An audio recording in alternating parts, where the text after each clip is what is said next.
1900 तहत अनूप मंडल जो है वो एक संस्था, असंवैधानिक संस्था है।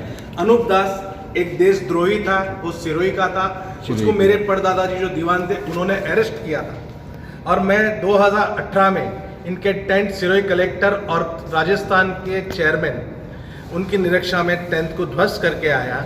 लेकिन इनके ऊपर कोई ऐसी ताकत है जो आतंकवाद के टाइप की एक हिंदुस्तान में कोई बसी हुई ताकत है जो इनको सहयोग कर रही है। और ना ये रामायण को मानते हैं, ना गीता को मानते हैं, ना जैनिज्म को मानते हैं। ये राम भगवान को भी गाली देते हैं, कृष्ण भगवान को भी गाली देते हैं, और जैनों को तो गाली देते हैं जिन्हीं के बल पे पलते हैं फूलते हैं। इनके ही लोग जैन मंदिरों में काम करते हैं, कभी जैनों ने इनको लात मार के निकाला नहीं। और कुछ समाज के, हमारे जैन समाज के भी लोग, दोगले लोग जो अपनी दुकानदारी चलाने की कोशिश कर रहे हैं और जो संघ को और समाज को गुमराह कर रहे हैं, उनको भी मेरी खुलेआम चेतावनी है। और अमृत प्रजापति के अगर ताकत है तो मेरे सामने आए और लड़के दिखाए कानून के उस दरवाजे पे, जिस कानून के ऊपर, भारत के संविधान के ऊपर मुझे पूरा भरोसा है, और मुझे सुप्रीम कोर्ट के और भारत के प्रधानमंत्री, गृह मंत्री के ऊपर पूरा भरोसा है कि वो जैन समाज को न्याय देंगे और हमारी एकता और अखंडता को जोड़ के रखेंगे। और राज के पुरोहित भी वही सिरोही से है, जिस गांव से मैं हूं, और अनूप मंडल का यहाँ से विस्तार हुआ है।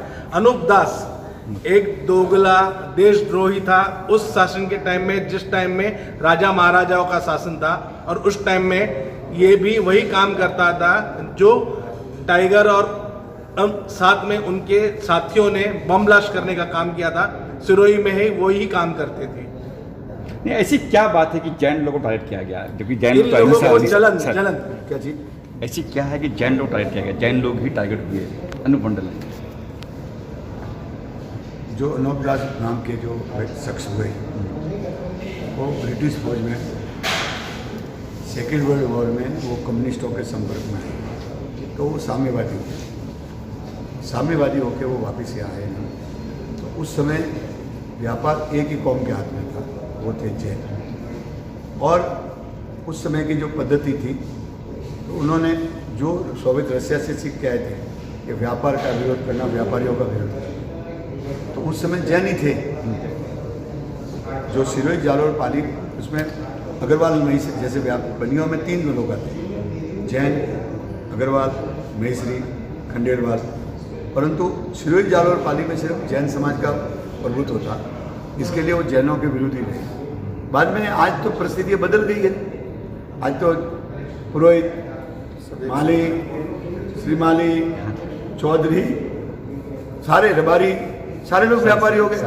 बड़े तो गाली देनी है तो इन सबको देवे। तो हाँ, वही कह रहा हूँ मैं कि जैनों ने क्यों ठेका लिया? वही कह रहा हूँ मैं।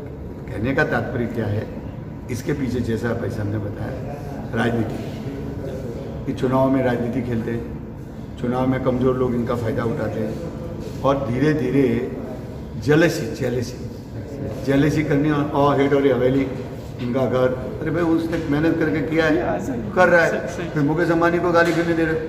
जैनों को क्यों गाली दे रहे? बोलो। वही मुकेश अंबानी को दो, अडानी को दो, मंगल कुमार बिरला को दो, टाटा को दो। गाली अगर देनी है तो सब पड़े हुए हैं ना, इनके पीछे क्यों पड़े हो? और दूसरा पड़े हो, लोकतंत्र है ना, भाषणों से दो। तो जैन साधु संतों पे आक्रमण क्यों करते हो? मंदिरों पे आक्रमण क्यों करते हो? तोड़फोड़ क्यों करते हो? गाली गलौज क्यों करते हो? अब मुझे 3 महीने से जान से मारने की धमकी दे रहे। अभी मेरे पास 2 पुलिस की जीप थी सिरोही जालोर में, सुरक्षा के लिए। तो मैंने कहा ये क्या स्टेटमेंट दे रहे हैं नहीं, तो धमकी क्यों दे रहे हो? मुझे भी कई कमेंट आते हैं, मैंने भी चला है, धमकी क्यों दे रहे हो आप? और अभी मैंने तो नरेंद्र भी लेटर आ रहा है, मैंने नरेंद्र मोदी जी को पत्र लिखा है।